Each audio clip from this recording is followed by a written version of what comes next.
மானம் பெரியதென்று வாழும் மனிதர்களை மான் என்று சொல்வதில்லையா?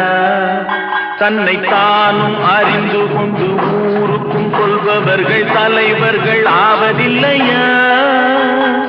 மானம் பெரியதென்று வாழும் மனிதர்களை மான் என்று சொல்வதில்லையா? தன்னை தானும் அறிந்து கொண்டு ஊருக்கும் சொல்பவர்கள் தலைவர்கள் ஆவதில்லையா?